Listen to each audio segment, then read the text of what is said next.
औज़ुबिल्लाहिमिनश्शैतानिर्रजीम बिस्मिल्लाहिर्रहमानिर्रहीम। सैयद नशीब तशरीफ फरमा आली जनाब इज़्ज़त माब जाफर हुसैन निराज साहब, विधायक तेलंगाना, ज़मीरुल हसन साहब, इमरान सोलंकी साहब, अनीसुल हक साहब, फिरोज मुल्ला साहब, जाहिद महमूद साहब, प्रोफेसर महबूब साहब, दानिशान साहब, सपना बहादुरी मैडम, अदनान एडवोकेट साहब, सैयद दिलावर हुसैन साहब, दीगर कायदीन, यहाँ पे बैठे हुए मेरे साथियों, जैसा कि आप जानते हैं आज की ये जो मीटिंग है ये कोई पब्लिक मीटिंग नहीं है, ये एक वर्कर्स मीटिंग है जहाँ पे हम ये कोशिश कर रहे हैं कि आपसे राब्ते में और आपसे बात कर सकें। मजलिस इत्तेहादुल मुस्लिमीन इंशाअल्लाह ताला बैरिस्टर असदुद्दीन अवैसी साहब की क़यादत में बंगाल के इलेक्शन में उतरेगी और बड़ी ताकत से हम बंगाल का चुनाव लड़ेंगे। यहाँ पे पिछले 2-3 हफ्तों से हर एक इलाके में जाते हुए वहाँ के साथियों से मुलाकात हो रही है। पिछले सप्ताह मुर्शिदाबाद में हमारी वर्कर्स मीटिंग थी, नदिया में वर्कर्स मीटिंग थी और कल साउथ 24 परगना में हमारी वर्कर्स मीटिंग थी और कलकत्ता में आज हम आपके सामने हैं। आप लोगों से बात करने का मकसद ये है कि यहाँ पे कोई जज्बाती बात नहीं मगर काम का तरीका कैसा हो।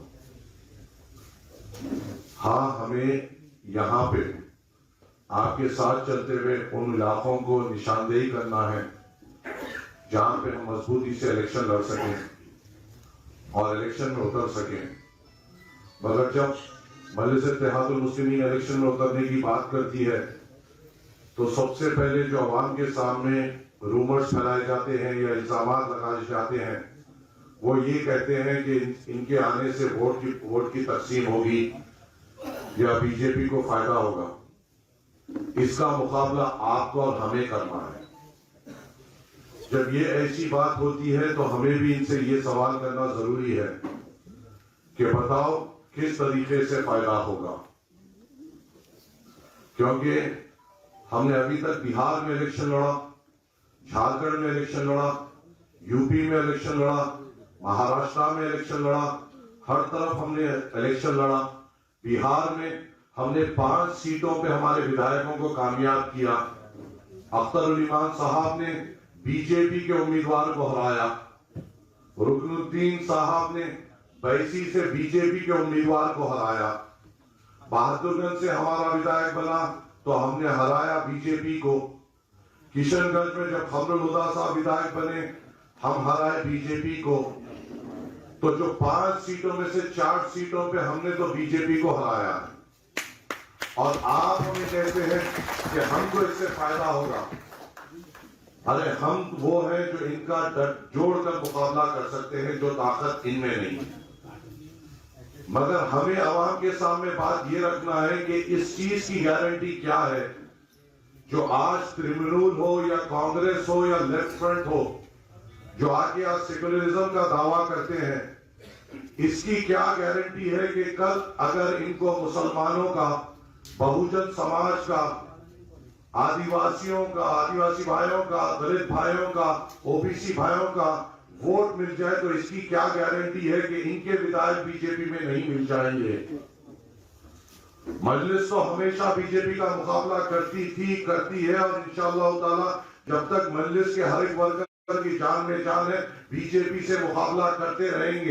बस इनके विधायकों में क्या वो कुव्वत है, क्या वो ताकत वो है कि ये बीजेपी का मुकाबला कर सकेंगे। क्या सुखनंदो जो बीजेपी में शामिल हुआ कि इसको मुसलमानों ने वोट नहीं दिया टीएमसी के नाम पर? क्या जितने टीएमसी के एमएलए उस दिन अमित शाह के पांव चाट रहे थे, क्या टीएमसी के नाम पर इनको मुसलमानों ने, दलितों ने, बहुजन समाज ने, ओबीसीज ने और आदिवासियों ने सेकुलरिज्म के नाम पर वोट नहीं दिया और इनको जिताया? हमारा वोट लिए बाद से जब ये जाकर अमित शाह की गोद में बैठकर उसके जूते चाटना शुरू कर दिए तो इसकी क्या गारंटी है कि आगे जाकर ये हमारा वोट लेकर उनके तलवे नहीं चाटेंगे? क्या इसकी कोई गारंटी ले सकता है? वो लोग जो टीवियों पे आकर आपके और मेरे सामने बात करते हैं कि मजलिस को नहीं आना चाहिए, क्या तुम ठहर कर ये बोल सकते हो कि अगर हम तुमको वोट देंगे तो तुम्हारे एमएलए जाके नरेंद्र मोदी के गोद में नहीं बैठेंगे? क्या ये गारंटी तुम दे सकते हो? ये नहीं दे पाएंगे, क्योंकि इनको पता नहीं कब कौन चले जाएगा। आज जितने मिनिस्टर्स तृणमूल के, जितने एमएलए कांग्रेस के, जितने एमएलए सीपीए का लेफ्ट के जो बीजेपी में जाकर मिले हैं, क्या इनको मुसलमानों ने, दलितों ने, बहुजन समाज ने क्या इनको वोट नहीं दिया? इन पे भरोसा करने के काबिल नहीं है। कल अगर खुदा ना खास्ता इनको जरूरत पड़ेगी तो कुछ पैसों की लालच में या ओहदों की लालच में या पोस्ट की लालच में ये जाके उस अमित शाह, उस नरेंद्र मोदी के तलवे चाटने में कोई कसर नहीं छोड़ेंगे और वहां पर बैठकर झुककर चाटेंगे। मगर वो मजलिस इत्तेहादुल मुस्लिमीन असदुद्दीन अवैसी साहब के पार्टी के वर्कर्स होंगे जो आखिरी दम तक इससे मुकाबला करते रहेंगे, क्योंकि बिगना और फटना हमारे खून में नहीं। हाँ, रास्ता मुश्किल है, रास्ता आसान नहीं है। बहुत सारे लोग आकर आपके और मेरे सामने बहुत सारे बातें करेंगे, मगर हमें डरने और घबराने की जरूरत नहीं। हम पर इल्जाम लगाने की कोशिश करेंगे, केसेस बुक करने की कोशिश करेंगे, झूठे इल्जाम लगाने की कोशिश करेंगे। हाँ, मगर याद रखो, अगर किसी के दिल में डर है कि हमारे पर झूठे केसेस बुक हो जाएंगे, अगर किसी के दिल में डर है कि मुझे कौन से पहले अपने आप के बारे में सोचना है, अगर किसी के दिल में यह है कि हरे परचम से ज्यादा मेरी जिंदगी अहमियत रखती है, तो ये जगह आपके लिए नहीं है। मजलिस इत्तेहादुल मुस्लिमीन बेखौफों की जमात है, निडरों की जमात है, कमजोरों की जमात नहीं है, जिसके बाजों में इतनी कुव्वत रहनी चाहिए कि वो मजलिस इत्तेहादुल मुस्लिमीन के झंडे को उठा सके।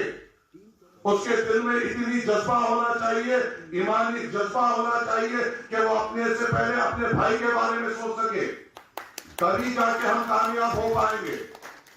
और छोड़िए ये सरखेज गुलामों को जो मजलिस इत्तेहादुल मुस्लिमीन पे इल्जाम लगाते हैं।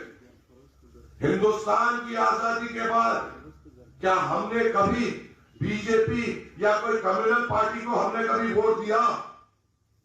हमने हर किसी पे एहसानात किए, हमने हर किसी को अपने वोटों की भीख से प्रधानमंत्री की कुर्सी पे बिठाया, मुख्यमंत्री की कुर्सी पे बिठाया। मगर इन 70 सालों में मुझे ये बताइए, क्या हमारे नौजवानों को रोजगार मिला? हमारे नौजवानों को अच्छी तालीम मिली? हमारे बुजुर्गों के लिए अच्छे अस्पताल खुले गए? हमारे खवातीन के लिए अच्छे इंतजाम किए गए? ये जानते हैं कि इनको डराया जाए बीजेपी के नाम पे और इनका वोट हासिल किया जाए। और आपको मालूम है मजलिस से इनको कई तकलीफ है, क्योंकि ये जानते हैं अगर मजलिस ताकतवर हो जाएगी तो इनकी दुकान बंद हो जाएगी, इसलिए मजलिस को कमजोर करना चाहते हैं। इनको मुसलमानों के वोट भीख में चाहिए, इनको बहुजन के वोट भीख में चाहिए, इनको आदिवासी के वोट भीख में चाहिए। मगर ये कभी मुसलमान को, बहुजन को, दलित को, आदिवासी को मालिक बनते हुए नहीं देख सकते हैं। ये हमेशा ये सोचते हैं कि ये लोग हमेशा हमारे पीछे चले, कभी आगे बढ़ने की कोशिश ना करें। वो वक्त चले गया, अब बंगाल में असदुद्दीन अवैसी साहब आए हैं, अब अगर होगी तो बराबरी की बात होगी, चलेंगे तो साथ करेंगे, बहुत होगा की बात। जीत और हार आपके और मेरे हाथ में नहीं है, जीत और हार ना आपके मेरे हाथ में नहीं है, मेहनत हमारे हाथ में है। जीत और हार का फैसला अगर आपके और मेरे दिल में ईमान है तो जीत और हार का फैसला अल्लाह के हाथ में है। मेहनत करने से हम पीछे नहीं हटेंगे, बाकी जो अल्लाह की मर्जी हो। अरे हम पे इल्जाम लगाने वाले, हम पर मुस्कुराने वाले, हम पर जो 10 किस्म के बातें करने वाले, एनआरसी, एनपीआर, सीए जब आया, जो लोग आज हम पर मुस्कुराते हैं, जो आज हम पे इल्जाम लगाते हैं, कल तुम जब रोड पे निकले हुए थे तुम्हें ये एहसास नहीं था एनआरपी, एनसीआर और सीए इसलिए पास हुआ क्योंकि जिसको तुमने भीख से नवाजा उस त्रिमुनूल के 7 एमपी उस दिन मौजूद नहीं थे और तुमको धोखा देते हुए ये बिल पास किया गया। क्या इतना भी एहसास नहीं है? कौन सी गफलत में रह रहे हो? किस नींद में सो रहे हो? क्या अपने आने वाली नस्ल की कुर्बानियों और उनको उस बेरोजगारी में देखकर सुकून मिलेगा, या अब उठकर अपने मुस्तकबिल को संवारने का काम करेंगे हम लोग? बोलने वाले बहुत बोलेंगे, आने वाले बहुत आएंगे, मगर किसी में इतनी हिम्मत नहीं कि हमसे आकर मुकाबला करें, क्योंकि हम वो है जो हरे परचम के सिपाही है और दिल में खौफ खुदा रखते चलते हैं और ये यकीन रखते हैं मौत तो बरक है, चाहे अब आए या कल आए, तुम क्या कर लोगे हमारा। ये जज्बा लेकर हम आगे बढ़ते हैं और इंशाअल्लाह ताला आप लोगों का साथ रहेगा, आप लोगों की जुस्तजू रहेगी, आप लोगों की मेहनत रहेगी, तो इंशाअल्लाह हम मजलिस के एमएलए को उसे असम्बली में पहुंचा के रहेंगे। अरे हमको बोलने वालों, क्या बिहार में हमको ये इल्जाम नहीं लगाए गए कि हम बीजेपी की बी टीम है, हम बीजेपी का फायदा पहुंचाए? फिर इलेक्शन के बाद हमारे पीछे क्यों पड़े हुए थे कि आपके 5 एमएलए को हमारा साथ दे दो ताकि हमारी हुकूमत बन जाए? जब हमारे एमएलए जीत के आए तो हमारे सपोर्ट की तुमको जरूरत, और जब हम लड़ने आए तो हम पर इल्जामात। अरे असल तो कमजोर तुम लोग हो। यहां के तृणमूल के भी लोगों को हम कहना चाहते हैं, चाहे तुम जो समझते समझो, चाहे हमें दुश्मन समझते तुम्हारी मर्जी, चाहे हमें दोस्त समझते तुम्हारी मर्जी, चाहे हमारे खिलाफ लड़ना चाहे तुम्हारी मर्जी, हमें साथ लेना चाहे तुम्हारी मर्जी, मगर तुम में, तुम्हारे लोगों में और नरेंद्र मोदी में और अमित शाह में इतनी ताकत नहीं कि असदुद्दीन अवैसी के कदमों को रोक सके। तुम सब भी मिलकर आ जाओ, तो भी मिलकर के हाथों में बंगाल में बड़ी ताकत से अपने इलेक्शन लड़ेगी। हमारे दरवाजे सबके लिए खुले हैं।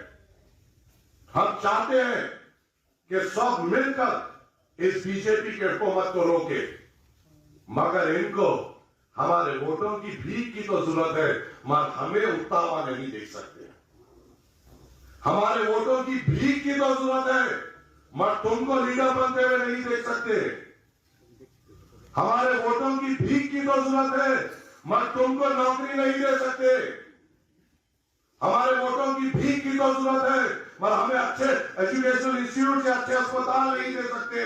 इनका बस एक ही मकसद है कि आप और हम बहैसियत गुलाम रहे और इनको फिर वोट देते रहे, इनको इख्तियार की कुर्सी पर बिठाए और ये हमारे में से उनको चुने जो इनके गुलाम हो।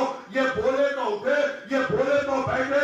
मजलिस के विधायक आपकी बात करेंगे, उस ऐवान असेंबली में जाकर उस वक्त के बुजुर्गों के आंखों में आके डालकर हमारे नौजवानों की बात करेंगे, तो वक्त आया है अपने शेरों को चुनने का। तकलीफ उठाइए और अपने लोगों को चुनिए। बोलने वाले बहुत बोलेंगे, करने वाले करके निकल जाएंगे इंशाअल्लाह। और अल्लाह की जात पे उम्मीद है और आपसे भी तवक्को है। ये लोग जो इल्जाम लगाते हैं, क्या ये साबित कर सकते हैं? हर तरफ बीजेपी का कोई मुकाबला कर सकती है तो उसे मजलिस इत्तेहादुल मुस्लिमीन है। क्या हुआ था? क्या तुम्हारे एमपी के हाथों में मेहंदी और पांव में मेहंदी लगी हुई थी जो लोकसभा के इलेक्शन में 18 सीट हार गए? जब क्या मजलिस आपके दरमियान में थी? या कमजोरों को ठहराया गया था मोदी को कामयाब करने के लिए? क्या हमने नरेंद्र मोदी को वोट दिया? क्या हम लोगों में से, बहुजनों में से, मुसलमानों में से, आदिवासियों में से क्या हमने नरेंद्र मोदी को वोट दिया? तो फिर जीता क्यों? जीता इसलिए क्योंकि ये लोग कमजोर थे। अब ताकत देने की जरूरत है और ताकत सिर्फ मजलिस इत्तेहादुल मुस्लिमीन दे सकती है। आप लोगों से अदबन गुजारिश है, अपने जिम्मेदारों के साथ बैठिए प्लान करिए किस तरीके से हमें आगे बढ़ना है, किस तरीके से काम करना है, और इंशाअल्लाह ताला हम बहुत सोच समझकर चुन चुन कर इंशाअल्लाह ताला अपने उम्मीदवार उतारेंगे और इंशाअल्लाह बड़ी ताकत से हम मजलिस इत्तेहादुल मुस्लिमीन का परचम यहाँ पे बुलंद करने की कोशिश करेंगे। मेहनत हमारे हाथ में है, कामयाबी अल्लाह के हाथ में है। अगर हम नेक दिली से, ईमानदारी से, जियानतदारी से, खौफ खुदा रखते हुए अगर हम मेहनत करेंगे तो इंशाअल्लाह अल्लाह हमसे राजी होते हुए हमें कामयाबी देगा। ये यकीन के साथ मजलिस इत्तेहादुल मुस्लिमीन का परचम बुलंद करिए। फिर से आप तमाम का शुक्रगुजार हूँ कि आप यहाँ पे आए, हमें वक्त दिया। उम्मीद है आपसे, तवक्को है आपसे कि आप मजलिस इत्तेहादुल मुस्लिमीन को कामयाब करेंगे और मजबूती अता फरमाएंगे। शुक्रिया। खुदा हाफिज़। अस्सलाम वालेकुम व रहमतुल्लाह।